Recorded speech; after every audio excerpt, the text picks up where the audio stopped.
Welcome to the Good Life Refuge. My name is Nicole. I am the Executive Director and founder here. Good Life Refuge was established in 2018 as a 501c3 nonprofit organization. We started with 4 abandoned ducks at a local pond and since have grown to provide a safe haven to over 70 farm animals, including 12 different species and 13 special needs kiddos.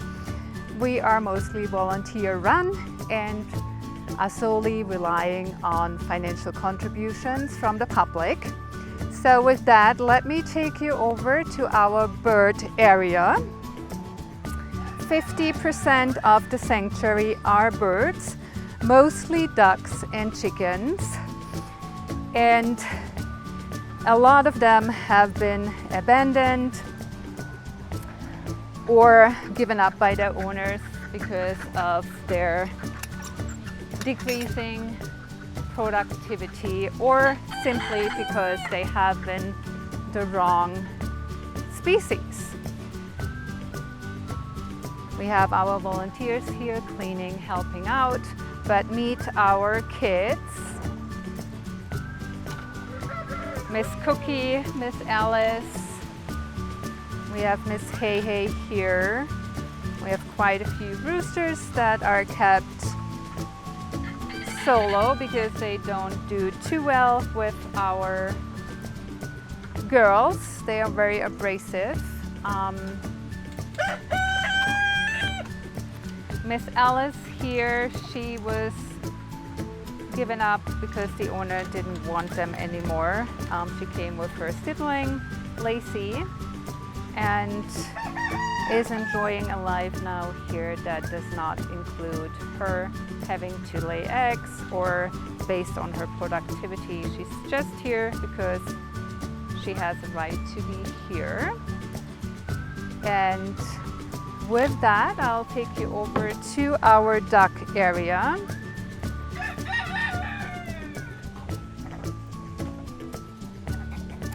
We have some of our, I call them baby ducks over here, Herman and Harmony. They're waiting for their waters to be refilled. These guys were abandoned at a park, and since then, as you can see, they've grown into 2 beautiful duck adults. Still kind of babies because they're about 2 months old. Here we have our boys, Bingo, Bango, and Louis. They came from a factory farm in 2019. They have been beating the odds because life expectancy was supposed to be around a year, and they will be turning 6 in December. We have Mary here cleaning our pools. And this is where we house our ducks and geese.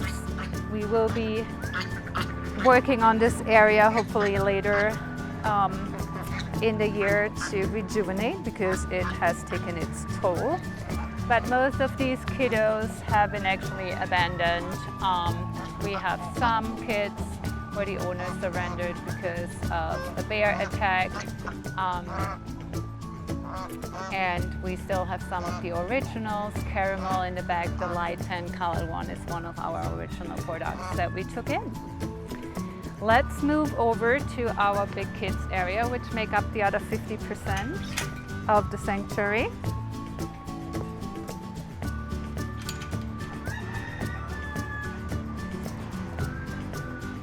I'm gonna sneak past here.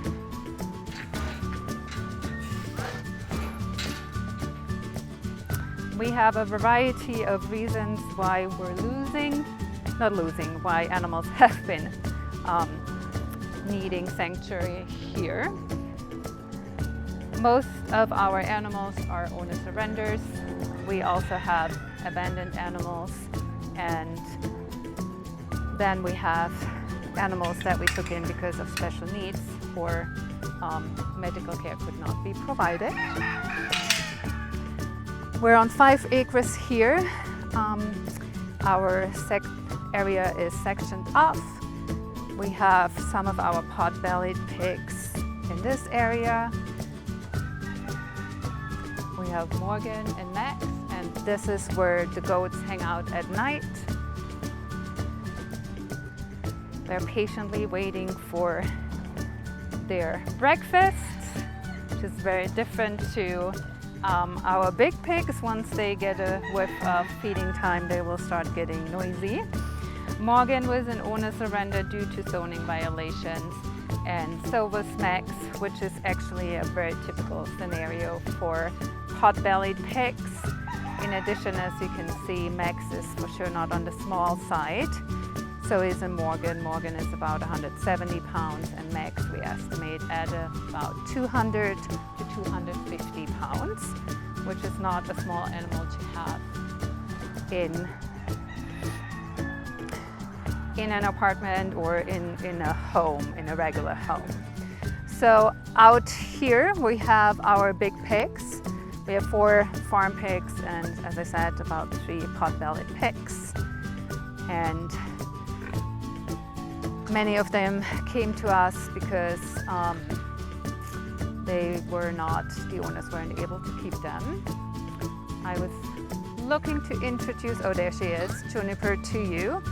She's the pink pig. Juniper is a great example for what factory farming does to animals and also what transformative work sanctuary work is. When she came to us, she was very shut down, terrified of humans. She also seized up because of beatings she received at the factory farm.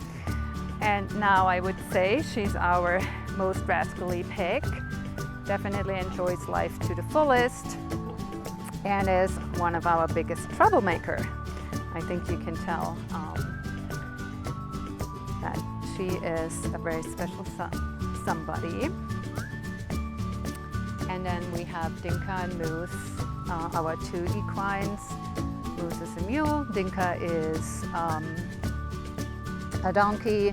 Their owner lost their land due to a divorce because of the situation that most rescues and sanctuaries are full. The owner was desperate and planned to shoot them, which we were able to intervene their fate, and they came to us about 2 years ago. Both of them have not received any medical care before they came to us, nor training, so we're working on these pieces and try to get them more accustomed to humans and give them the right environment to thrive here. Let me take you to our common area, as I call it, where we have our alpacas, Frosty and Brownie, and most of our small goats hanging out. We have Chipita over here. His owner surrendered him because he was gifted to her and she lived in an apartment.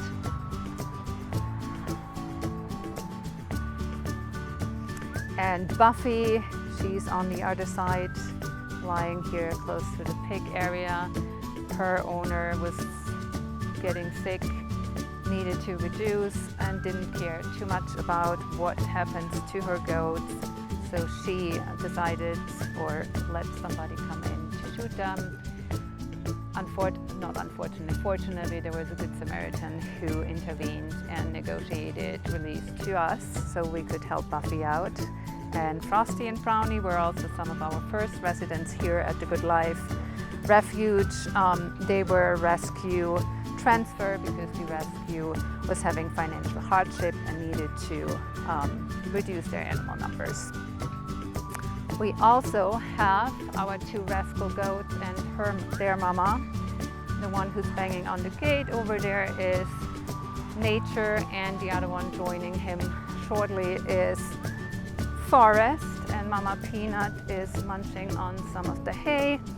These guys were given away for free on Facebook, which is often seen because the elderly parents were taking care of the daughter's goats, and they were quite frankly overwhelmed and didn't want to do it anymore.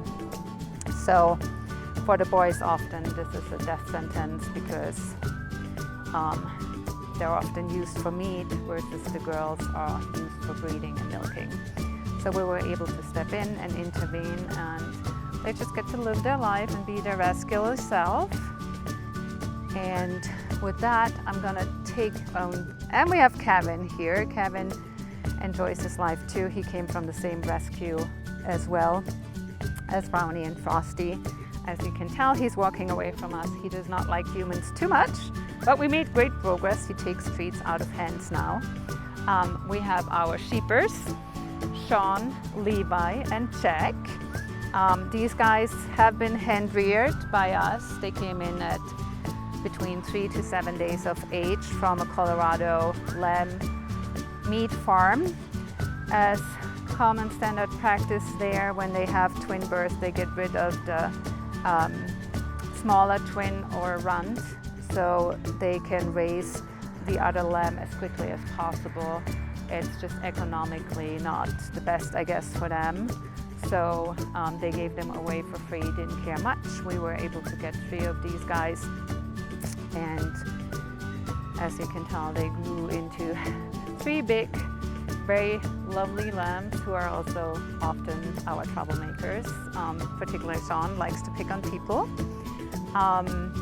and ram into them for no reason, or no reasons, but they're also Mama's voice and some of my favorites here. Not that I'm allowed to have favorites. And lastly, we have our cows, Rosalina and Teddy. Over here, we can walk closer if you guys want to, or we can just admire them out from here. Rosalina and Teddy came from a hoarding case during the pandemic in 2020, when they were just 6 months old. Both of them were in dire need of medical care. They had external internal parasites and pneumonia. Teddy had untreated leg injury, so we brought them up to CSU. In this hoarding case, which rarely ever happens, 20 animals were seized by authorities and put into state quarantine, and only 8 survived, and Teddy and Rosalina are 2 of them. And they're another great example of what transformation sanctuary work does for these animals that are so suffering in factory farming and hobby farming. And this kind of concludes our tour of the Good Life Refuge. Thank you so much for allowing me to take you on a tour. If you feel inclined to help us, there are several ways you can do that. One is volunteering. Second one is spreading the word for us by sharing what we're doing, sharing our Facebook posts, signing up for YouTube, coming to our events. There are also always fundraisers for us, and of course we never say no to financial contribution, because as I said earlier, all of this is made possible by the financial contribution of the public. We don't receive any government funding. We are also 501c3, so all of your donations are tax deductible. Thank you.